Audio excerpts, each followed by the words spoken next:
चलो, तो last class हमने क्या सीखा था? हमने एडिशन थ्योरम और मल्टीप्लिकेशन थ्योरम ये दोनों सीखा हुआ था, है ना? इंडिपेंडेंट इवेंट और कंडीशनल प्रोबेबिलिटी ये चीजें सीखे हुए थे, है ना? और उसके रिलेटेड कुछ क्वेश्चंस हमने किया था। आज के क्लास में हम बात करेंगे the law of total probability. ये भी एक लॉ है प्रोबेबिलिटी का, और इसी लॉ को यूज करके हम certain type of questions solve करेंगे।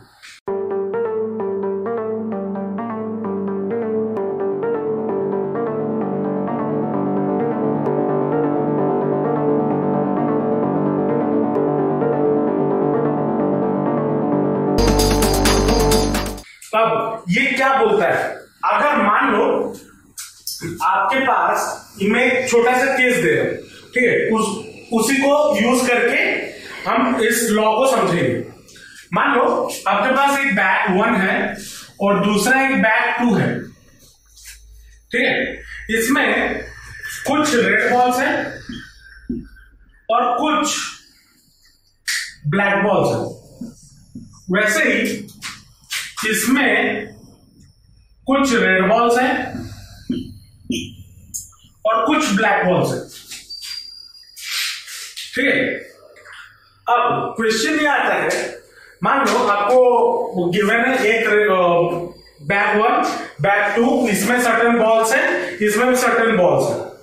आपको पूछा जाए probability of picking A red ball, picking A red ball.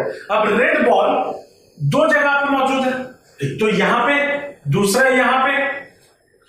अगर मैं बोलता, अगर मैं कंडीशन दे देता कि find the probability of getting a red ball from bag 1, तब वो अलग होता। लेकिन अगर मैं पूछ लूं find the probability of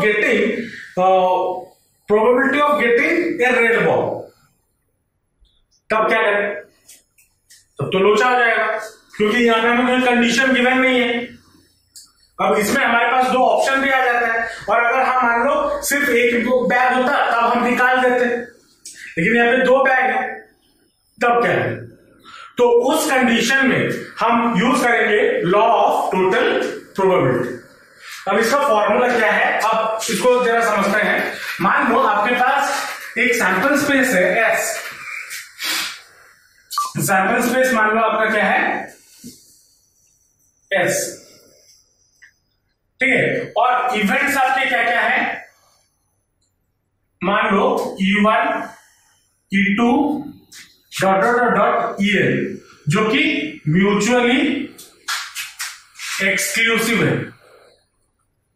mutually क्या है? एक्सक्लूसिव है। अब म्यूचुअली एक्सक्लूसिव का मतलब वो अलग अलग है, अलग अलग इवेंट्स, ठीक है? सैंपल स्पेस आपका ऐसे, और उसमें इवेंट्स आप क्या हो गए E1 E2 dot dot dot EN। अब उसमें से कोई एक रैंडम इवेंट, अब इस इवेंट में से अगर मैं कोई और एक रैंडम इवेंट ले लूं, मान लो रैंडम इवेंट A का प्रोबेबिलिटी मुझे निकालना है, कोई भी रैंडम इवेंट A का मुझे प्रोबेबिलिटी निकालना है, जो A इसमें लाया नहीं करता। मैं जैसे फॉर एग्जांपल यहां पे बोल रहा है, दो बैग था, दो बैग में दोनों में रेड बॉल थे, वो अलग अलग। पहले तो सिलेक्टिंग ए बैग एक इवेंट हो गया, मान लो सिलेक्टिंग बैग 1 सिलेक्टिंग बैग 2, दो इवेंट अलग अलग हो गए, वो इवेंट E2 में आ गए। अब जितने बैग हो गए उतने म्यूचुअली एक्सक्लूसिव इवेंट्स होंगे। अब उसमें से मैंने जो रेड बॉल निकाला, वो इसमें से भी निकाल सकता हूं, उसमें से भी निकाल सकता हूं। तो जो ये A उसी को दर्शाता है कि मैं पिकिंग ए रेड बॉल। ये और एक इवेंट, मतलब यहां पे हमारे पास कितने इवेंट आ रहे हैं? टोटल में 3 इवेंट आ रहे हैं। पहला इवेंट क्या है? पिकिंग ए बैग। दूसरा इवेंट क्या? पिकिंग ए बैग में 2 इवेंट आ गए, E1 और E2, 2 बैग है तो 2 इवेंट, और एक रैंडम इवेंट, उसमें से एक चीज को चूज करना। समझ रहे हो? तो ये रैंडम इवेंट हो गया मान लो A, तो प्रोबेबिलिटी ऑफ A कितना हो जाएगा? Then probability of A is equal to probability of E1 into probability of E1 when A occurred. Probability of A when E1 occurred plus probability of E2 into probability of A when E2 occurred plus dot dot dot dot plus probability of En into P A when En occurred. ये आपका law of total probability का formula बन गया। समझ में आया हम total probability में क्या सीखने वाले हैं? समझ में आया? फॉर्मूला कैसे यूज होगा वो बताऊंगा मैं, लेकिन कौन ये उसका चीज समझ में आया क्या हमें करना है? अगर हमारे पास दो अलग अलग बैग्स हैं और उसमें सर्टेन बॉल्स है, इसमें अलग बॉल्स है, इसमें अलग बॉल्स है, और मुझे बोला गया कि एक रेड बॉल निकालो। अब रेड बॉल निकालने के लिए मैं इस बैग से भी निकाल सकता था, इस बैग से भी निकाल सकता था, तो वो probability of picking A red ball कैसे निकालूंगा? इस लॉ को यूज करके। और ये लॉ कब यूज होगा?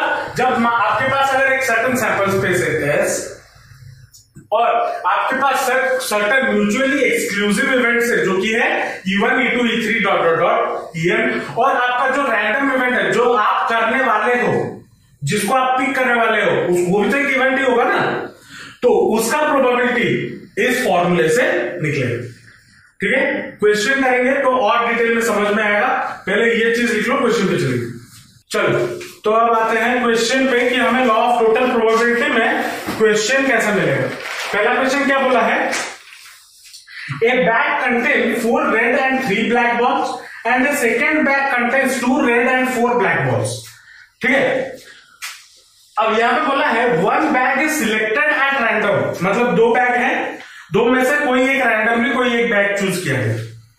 ठीक है, from the selected bag A ball is drawn, जो बैग सिलेक्ट किया गया उसमें से एक बॉल निकाला गया। Find the probability that ball drawn is red. क्या प्रोबेबिलिटी होगा कि मैं जो बॉल निकालूं वो रेड हो? तो यहां पे हमें पहले 2 काम करने हैं। क्या? एक तो बैग चूज करना है, बैग सिलेक्ट करना है, दूसरा बॉल सिलेक्ट करना है, बॉल निकालना है ना? तो अब बैग चूज करने के लिए हमारे पास कितने ऑप्शंस हैं? कितने बैग्स में ऑप्शन है? 2 बैग्स में ऑप्शन है। मतलब अगर मेरे पास यहां पे एक बैग 1 है, बैग 1 और बैग 2, इसमें कितने रेड बॉल हैं? 4R और 3 ब्लैक 3B, और इसमें कितने रेड बॉल हैं? 2 रेड और 4 ब्लैक, है ना? अब इसमें से मुझे चूज करना है, आइदर मैं ये बैग चूज करूंगा या फिर ये बैग चूज करूंगा, है ना? तो प्रोबेबिलिटी ऑफ चूजिंग बैग 1 क्या हो जाएगा? प्रोबेबिलिटी ऑफ चूजिंग बैग 1 कितना हो जाएगा? अब यहां पे 2 इवेंट आ रहे हैं, प्रोबेबिलिटी ऑफ चूजिंग बैग 1 या probability of choosing bag 2। 2 probability लेंगे ना, 2 बैग चूज, आइदर इसका प्रोबेबिलिटी या अगर यहां पे 2 बैग है, अगर यहां पे 3 बैग्स होते तो probability of choosing bag 1, probability of choosing bag 2, probability of choosing bag 3, ये होता 3 अलग अलग इवेंट। तो यहां पे जो पहला इवेंट हमारा क्या है? E1 एक इवेंट लेंगे, चूजिंग बैग 1, और E2 हमारा एक इवेंट होगा जो कि होगा क्या? Choosing bag 2। समझे या नहीं समझे? तो प्रोबेबिलिटी ऑफ चूजिंग बैग 1 मतलब प्रोबेबिलिटी ऑफ चूजिंग E1 कितना हो जाएगा? 2 बैग हैं, 2 बैग में से एक को चूज करना है, तो 1/2। इतना क्या सोच रहे हो? अरे 2 बैग में से ही जो चूज करना है, उसमें जो बॉल है वो बाहर में जाए।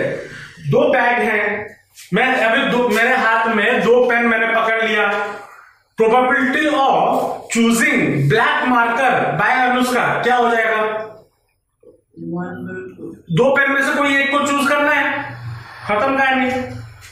तो प्रोबेबिलिटी ऑफ P1 कितना हो जाएगा? 1/2। वैसे ही P2 कितना हो जाएगा? 1/2 हो जाएगा। अब अगर मैं, अब मुझे क्या करना है, नेक्स्ट चीज क्या करना है, from the selected bag A ball is drawn.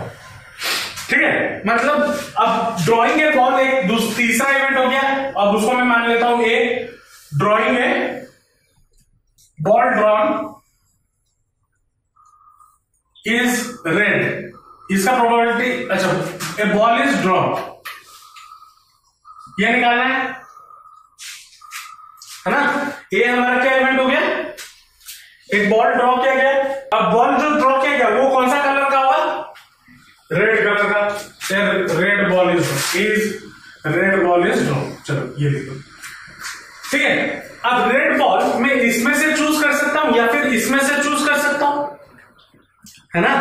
तो अगर मैं इसमें से चूज करता हूं, मगर मतलब ये हो गया मान लो ए, ये इवेंट है। अगर मैं इसमें से चूज करता हूं तो क्या होगा, probability of A when even awkward, even भी एक इवेंट है ना। तो probability of A when even awkward कितना हो जाएगा, तो इसका मतलब क्या हो जाएगा, probability of A when even awkward मतलब क्या हो जाएगा, choosing probability of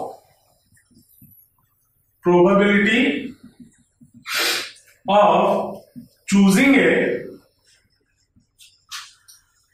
red ball from bag 1, ये होगा।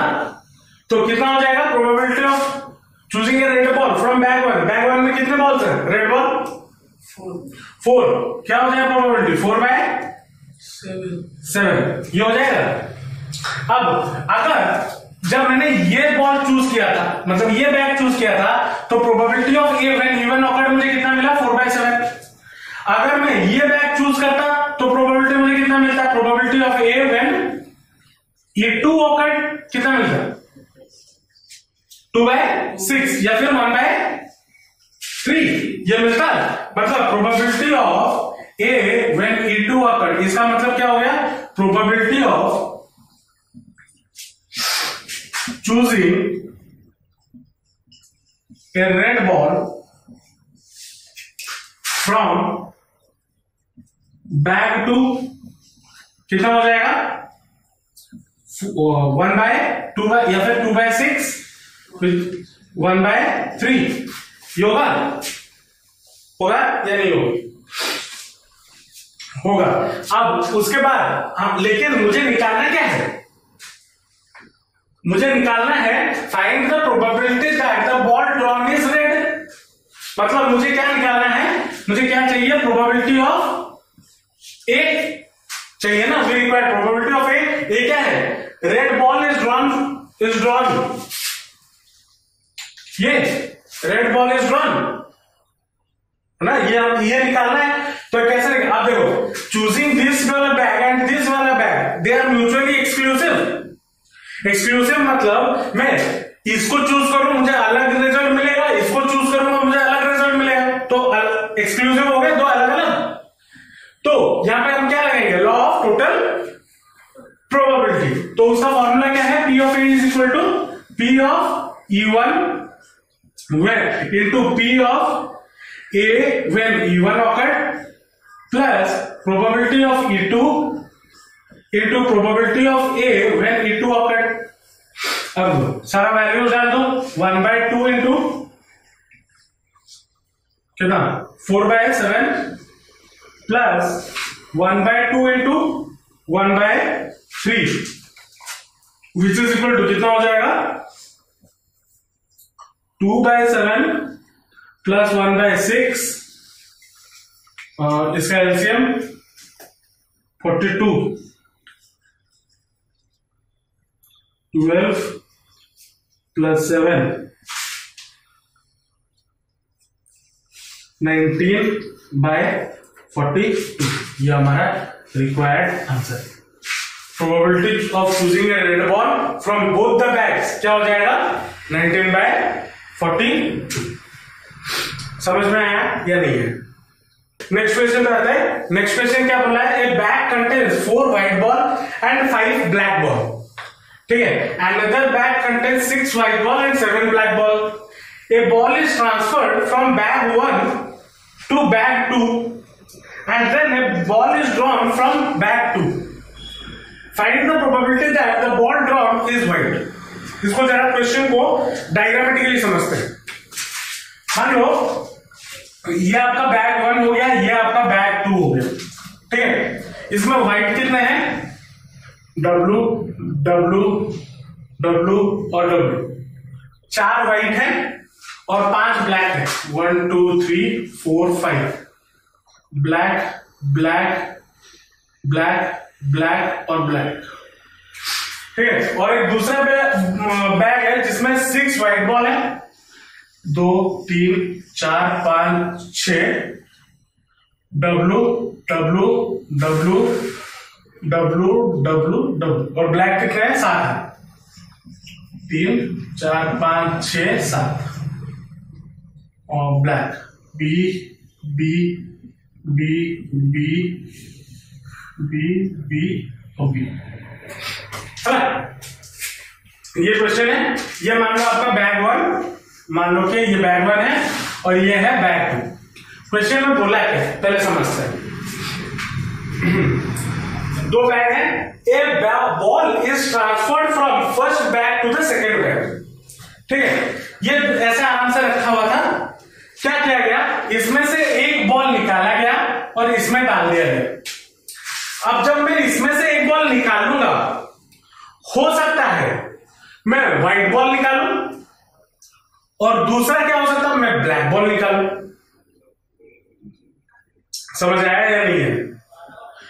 2 कंडीशन हो सकते हैं, 2 कलर के बॉल, आइदर मैं व्हाइट बॉल निकाल के इसमें डालूं या फिर एक ब्लैक बॉल निकाल के इसमें डालूं। तो इसमें 2 एक्सक्लूसिव इवेंट हुए। अच्छा चलो, ये समझे। अब इसमें से व्हाइट बॉल निकाल के इसमें से डाल दिया या फिर ब्लैक बॉल। अब मान लो पहला केस हुआ, मतलब मैंने एक व्हाइट बॉल निकाल के इसमें डाला, ठीक है। अब व्हाइट बॉल अगर इसमें से निकाल के डाला तो इसमें नंबर ऑफ व्हाइट बॉल्स बढ़ जाएंगे। तो पूछा क्या है? Find the probability that the ball drawn is white, और तब मैं उसमें से एक बॉल निकालूं। या फिर ऐसा भी हो सकता है, मैं इसमें से एक ब्लैक बॉल निकाल के इसमें से डाला, इस पे डाला, और एक व्हाइट बॉल इसमें से निकाला, वो प्रोबेबिलिटी। नहीं समझ आया कुछ? हाँ,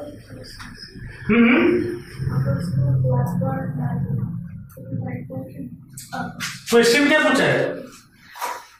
first bag to the second bag and then a ball is drawn from the second bag. Ball डालने के बाद, अब देखो पहला स्टेज क्या हुआ, मैं इसमें से एक व्हाइट बॉल निकाल के इसमें डाल दिया, या फिर ऐसा हो सकता है मैं जो बॉल निकाला वो ब्लैक बॉल हो, वो निकाल के इसमें डाल दिया। चलो ये कंडीशन केस खत्म। उसके बाद नेक्स्ट क्या बोला है? Then a ball is drawn from the second bag, then मैं इसमें से एक बॉल निकाला,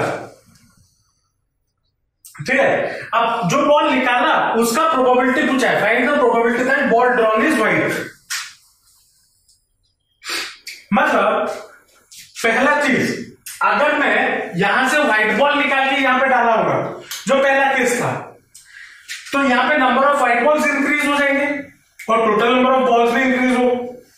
लेकिन अगर मैं एक ब्लैक बॉल इसमें निकाल के डालता हूं, नंबर ऑफ व्हाइट बॉल्स पहले से इसमें जितना मौजूद थे वो कांस्टेंट रहेगा, लेकिन टोटल नंबर ऑफ बॉल्स वो इंक्रीज हो जाएगा। तो 2 अलग अलग प्रोबेबिलिटी निकलेंगे। टोटल नंबर में कहा होती है थ्रू बॉल बार पहुंचे ना, तो यार टोटल नंबर पहुंचे सेटा काम से नहीं गला गोटे बॉल उठे आनिक एथरे पकईली, तो टोटल नंबर ऑफ बॉल एथरे इंक्रीज होगा ना। तो एटी को माने 2टा इवेंट आसीबो, गोटे होची E1 आउ गोटे होची E2। E1 कोन? A white ball is transferred to bag two, आउ E2 गोटे इवेंट आसीबो, a black ball is transferred to bag to.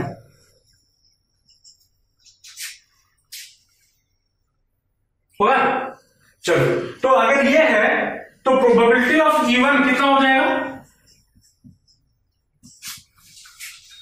Even मतलब एक व्हाइट बॉल मैं इसमें से निकालूंगा, क्या प्रोबेबिलिटी? कितने व्हाइट बॉल है? 4 टोटल नंबर ऑफ बॉल्स। तो probability of picking A white ball क्या हो जाएगा? 4/9।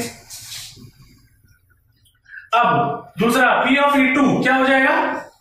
Probability black ball is transfer to black back to क्या हो जाएगा? 5/9 होगा। ये समझ में आया है या नहीं है? अब बॉल ट्रांसफर हो गया, ठीक है। अब बॉल इसमें से एक ट्रांसफर हो गया। अब इसमें जब बॉल ट्रांसफर हुआ तो 2 केसेस आएंगे।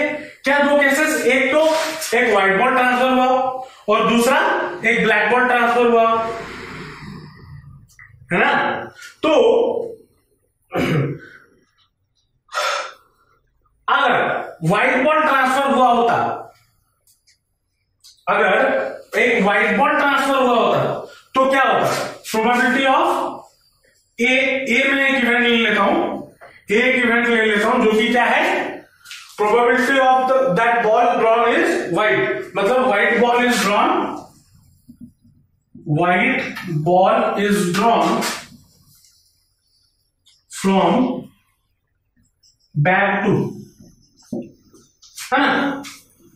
तो probability of A when E1 occurred, जब E1 हुआ होगा, मतलब मैं इसमें से एक बॉल निकालूंगा कब? जब मैं इसमें से एक व्हाइट बॉल पहले से डालूंगा। समझे या नहीं समझे? तो प्रोबेबिलिटी ऑफ ए क्या हो जाएगा? मतलब probability of getting a white ball when white ball is transferred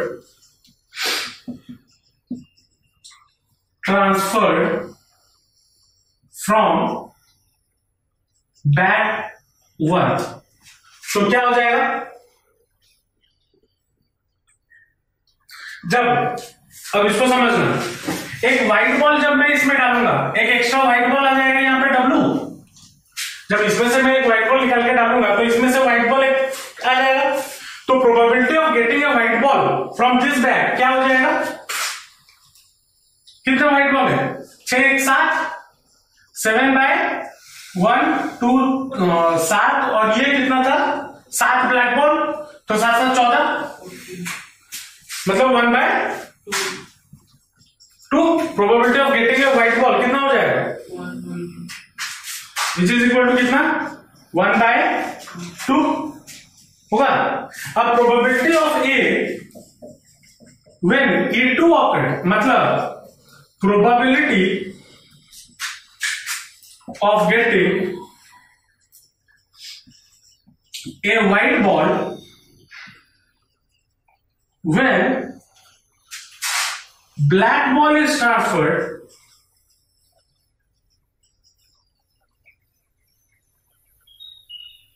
from bag 1, मतलब जब मैं यहां पे पहले क्या एक व्हाइट बॉल उठा के डाला था, हाँ, लेकिन जब मैं यहां पे और एक बॉल डालूंगा जो कि हो ब्लैक, तब प्रोबेबिलिटी कितना हो जाएगा? Probability of getting a white ball कितना हो जाएगा? 8/16। 8 कैसे? Probability of getting a white ball ना 6/8। मिसर हो चुकी 6/13 टोटल नंबर ऑफ बॉल कितना चाहिए थे? 6 7 13 6 7 केमती व्हाइट बॉल 6टा আছে না হ্যাঁ ব্ল্যাক বল 7টা আছে কোটি 8টা দেখা যাওনি তলে 6 উপরে 3টা আউট ব্ল্যাক ଆଗରୁ ଥିଲା କେତେଟା ବ୍ଲାକ୍ ବଲ୍ ସେଥିରେ?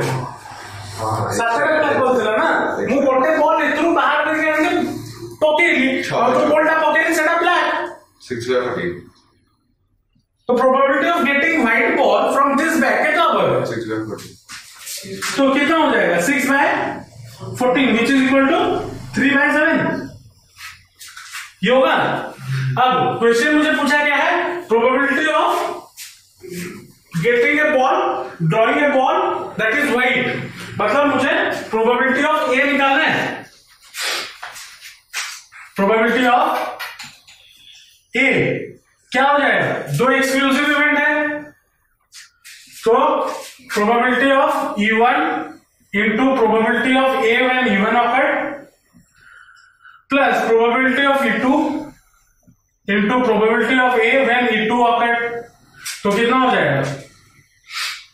4/9 इंटू 1/2 प्लस 5/9 इंटू 3/7.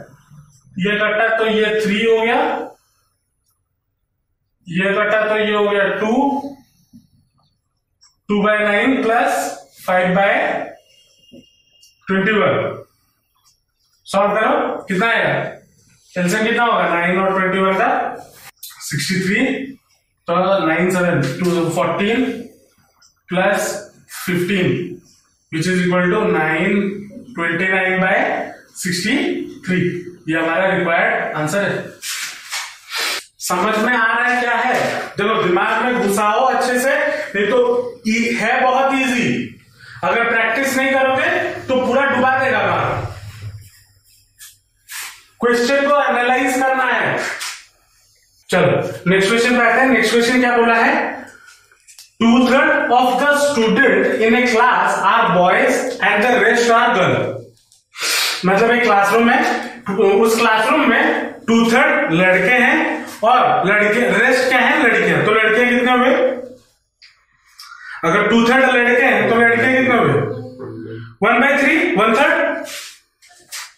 तो टोटल नंबर ऑफ लड़के हो गए उसमें 2/3 और टोटल नंबर ऑफ लड़कियां कितना हो गए? 1/3. चलो, it is known that probability of getting off a girl getting a first class is 0.25 and that of boy getting a first class is 0.28. चलो ठीक है. Find the probability that a student chosen at random will get first class mark in the subject. अब यहां पे क्या क्या हमें क्या निकालना क्या है? Probability of a student. हाँ, तो लेट ए बी. ए क्या है? स्टूडेंट हैविंग क्या? First class mark.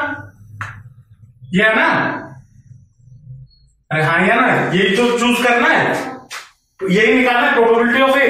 Probability of में इसलिए ए पहले लिख दिया ताकि क्वेश्चन में तुम पढ़ के तो समझ पाओगे ना कि क्या निकालना है. इतना तो इंग्लिश अंग्रेजी मीडियम में 12 साल पढ़े हो, उतना तो समझ में आएगा, है ना? इंग्लिश लैंग्वेज के साथ उतना तो टच में हो या नहीं? खाली माँ बोलो उड़ जो है. तो फाइंड द क्या हो जाएगा? ए मैंने क्या लिया? Student having first class mark. और जो कि मुझे प्रोबेबिलिटी जिसका निकालना है, प्रोबेबिलिटी किसका निकालना है? Find the probability that a student chosen at random will get first class mark, है ना? चल उसके बाद अब जो ये तो स्टूडेंट के बारे में बात होगी. अब लड़के कितना है? लड़के कितने हैं?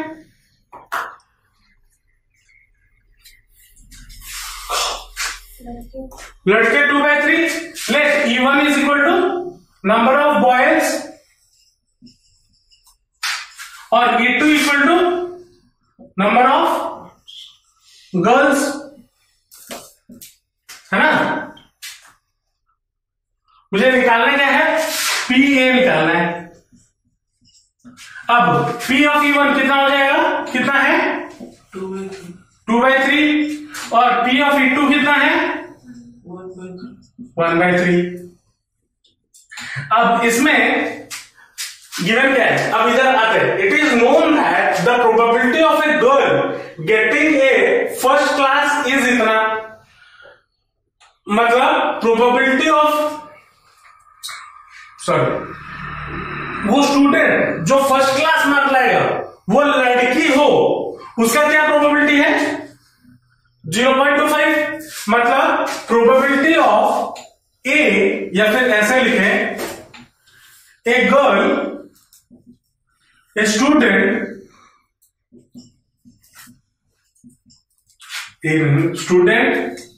having first class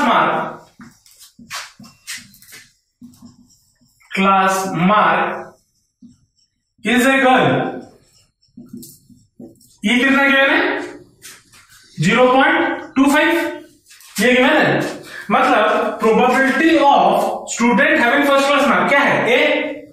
probability of A when is girl क्या है? E2। तो probability of A when E2 occurred is equal to कितना गिवन है? 0.25। उसके बाद क्या गिवन है? And that of a boy getting a first class is 0.28। मतलब स्टूडेंट having first class mark is a boy is equal to कितना given है? 0.28। मतलब probability of A when E1 occurred कितना हो जाएगा? 0.28। A student having first class mark और is a boy क्या? E1। Probability of A when E1 occurred कितना हो गया?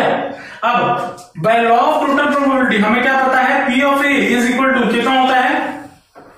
P of E1 into P of A when E1 occurred plus P of E2 when into P of A when E2 awkward. Value सारा पता है, डाल दो। E1 कितना है? 2/3 into A when E1 awkward 0.28 मतलब 28/100 प्लस P2 कितना है? 1/3 into A when E2 awkward 0.25 मतलब 25/100 विच इज इक्वल टू कितना हो जाएगा? एलसीएम 300। तो 28 इंटू 2 कितना होता है? 56 plus 25 which is equal to 6 5 11 81/300। ये 3 काट ले 100 और ये 2 जा 6 7 जा 21 है ना, विच इज इक्वल टू 0.27। ये हमारा रिक्वायर्ड आंसर है। समझ में आया? इसमें लॉ ऑफ टोटल प्रोबेबिलिटी में क्वेश्चन को समझना और उसको डेटा के फॉर्म में इंटरप्रेट करना, ये सबसे बड़ा काम होता है। और ये कैसे कर सकते हो? जब आप प्रैक्टिस लगातार करोगे। मैं जितना क्वेश्चन करवा दिया उतना अगर किया और फिर बाद में घर में कुछ क्वेश्चन किए नहीं तो हो गया कल्याण, कुछ नहीं होगा प्रोबेबिलिटी से। घर पे बैठकर भी प्रैक्टिस करो। अगर प्रैक्टिस नहीं करोगे तो रो दोगे। है बहुत इजी प्रोबेबिलिटी, लेकिन अगर क्वेश्चन प्रैक्टिस नहीं किए तो होगा ही नहीं। ये समझ लो। समझ में आया लॉ ऑफ टोटल प्रोबेबिलिटी? पक्का? नेक्स्ट क्लास हम बेस थ्योरम पे चलेंगे, जो कि और एक थ्योरम है, उसके बारे में बात करेंगे। ठीक है, चलो मिलते हैं नेक्स्ट क्लास। Bye bye.